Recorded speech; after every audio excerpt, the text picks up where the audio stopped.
आइए मिलते हैं हमारे युवा किसान सत्यवान से।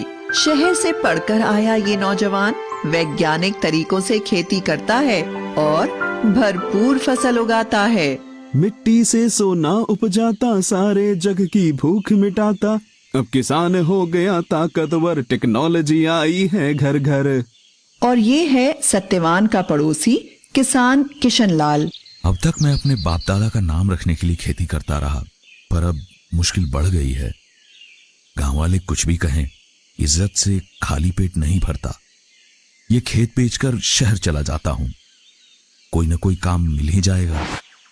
रामू और हरिया भी तो वही हैं। अरे यहां मेरी फसल मर रही है और ये सत्या खुशहाली के गीत गा रहा है। हर बार शहर से अच्छे खाद बीज ले आता है। जरूर इसके पास बहुत पैसा है। लगता है इस गांव में यही है जो मेरी जमीन खरीद सकता है। सत्या भाई, तुम किस्मत वाले हो। तुम्हारे हाथ लगते ही बंजर खेत लहलहा उठते हैं। मेरी तकदीर में तो खेती से कमाई करना ही नहीं लिखा। आमदनी अठन्नी, खर्चा रुपया। सोचता हूं अब शहर जाके कोई रोजगार करूंगा। अरे भैया, ऐसे हिम्मत मत हारो।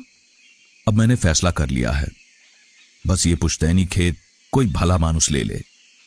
सत्या भाई, क्यों ना तुम ही मेरी चिंता दूर कर देते। तुम्हारे खेत से लगता हुआ ही है, इसे मिलाकर अपना खेत बड़ा कर लो। सत्यवान ने कुछ सोचकर किशन लाल की 3 एकड़ जमीन 5 लाख रुपए में खरीद ली और किशन लाल ने शहर का रुख किया। सत्यवान के खेत में सोयाबीन की भरपूर पैदावार हुई।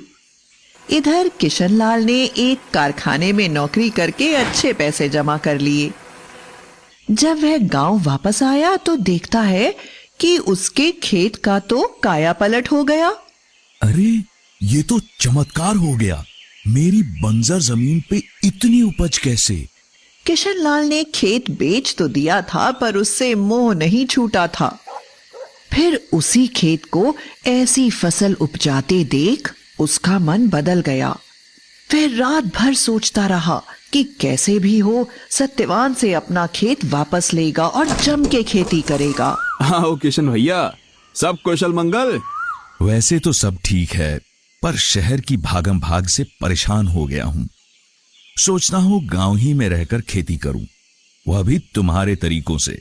ठीक सोचते हो भैया, अपनी जमीन से जुड़ के रहने की बात ही कुछ और है। मैं भी इसलिए शहर से लौट आया। सत्या भाई, मैं अपना खेत वापस लेना चाहता हूं, क्या कहते हो? भैया बुरा मत मानना, पर मैं इसे बेचना नहीं चाहता। इस खेत पे बहुत मेहनत की है मैंने और खर्च भी लगाया है। वो तो दिख ही रहा है। तुमने 5 लाख में लिया था, मुझसे 7 लाख ले लो। भैया आप जिद ही करते हो तो आज इसकी कीमत कम से कम 10 लाख होगी। तुमसे ऐसी उम्मीद नहीं थी सत्या। मेरा ही खेत मुझे दुगने दाम पर बेचना चाहते हो? वो भी सिर्फ आपके लिए, वरना मैं तो बेचना ही नहीं चाहता। यह तो सरासर बेईमानी है। मैं ये मामला पंचायत में ले जाऊंगा। जैसा आप ठीक समझो भैया। क्यों बेटा, तू किसना को उसका खेत काहे नहीं लौटा देता? दादा, मैंने इस सूखे खेत को सुधारने में बड़ी मेहनत और खर्च किया है। मैं तो बेचना नहीं चाहता था, पर किशन भैया अड़ ही रहे हैं, तो उचित कीमत तो लूंगा ना। लालच की हद होती है। 5 लाख की जमीन के 10 लाख मांग रहे हो। भैया जब जमीन आपके पास थी तो एकड़ की मुश्किल से 4 क्विंटल सोयाबीन होती थी, अब पूरे 9 क्विंटल उतरती है। भैया ऐसा भी हो सकता है क्या? क्विंटल ऐसा भी हो सकता है? अरे मुझे तो यकीन ही नहीं होता। हैं? इतनी उपज तो हमने कभी ना देखी ना सुनी। ये तुमने कैसे किया? इसकी मदद से। फोन से?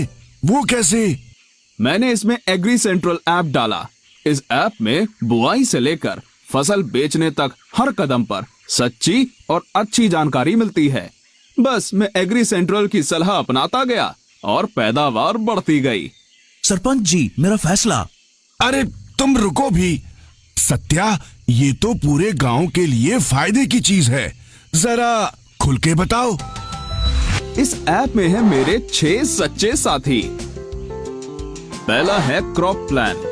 ये मुझे अपनी बुआई की तारीख के हिसाब से बताता है कि खेत को कैसे तैयार करना, कब कौन सी खाद डालनी है, कब कौन सा स्प्रे करना और कब सिंचाई। और हाँ, खाद, बीज, दवाई सबके लिए अच्छी गुणवत्ता वाले विकल्प भी सुझाता है। काका, साल दर साल हम एक ही तरह की फसल लगाते हैं। इससे मिट्टी की उत्पादकता कम हो जाती है और रोगों का हमला भी बढ़ता है। एग्री सेंट्रल बताता है कि फसलों का फेरबदल कैसे करें ताकि मुनाफा बढ़े, खेत उपजाऊ बने रहे। पर मैंने तो हर साल अलग फसल लगाई, महंगी खाद और दवा भी डाली, पर ऐसी फसल कभी नहीं हुई। आपको पत्तियां जली हुई दिखाई देती थी तो आप उन पर झुलसा रोग की दवा छिड़कते थे, पर असल में आपके खेत की मिट्टी में कीड़े थे जो फसल को जड़ से खा रहे थे। मुझे इसका पता चला साथी नंबर 2 से, जिसका नाम है क्रॉप केयर। इसमें मैंने पौधे की जड़ों की फोटो डाल दी और इसकी जबरदस्त तकनीक ने बताया कि ये नीमीटोड नाम का कीड़ा है।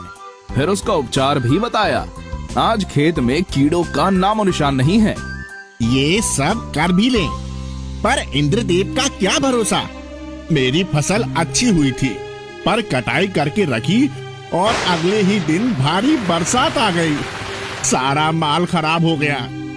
इसी मर्ज की दवा है मेरा साथी नंबर 3।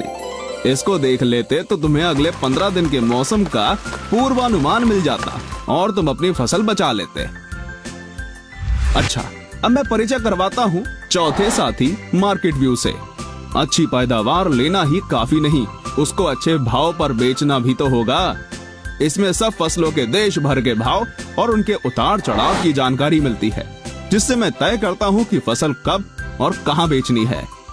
अरे वाह, मैं तो हमेशा अपना धान लाला को ही बेचता था, अब मुझे सही दाम मिलेगा। मेरा 5वां साथी बुलेटिन भी बड़े काम की चीज है। इसमें मैं कृषि जगत की खबरें पढ़ता हूँ। कौन सी नई तकनीक आ रही है, सरकार की कौन सी योजना फायदेमंद है।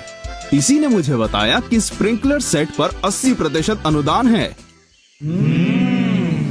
छठा और सबसे अनोखा साथी है फार्म वॉइस। आप सबने फेसबुक तो देखा ही होगा।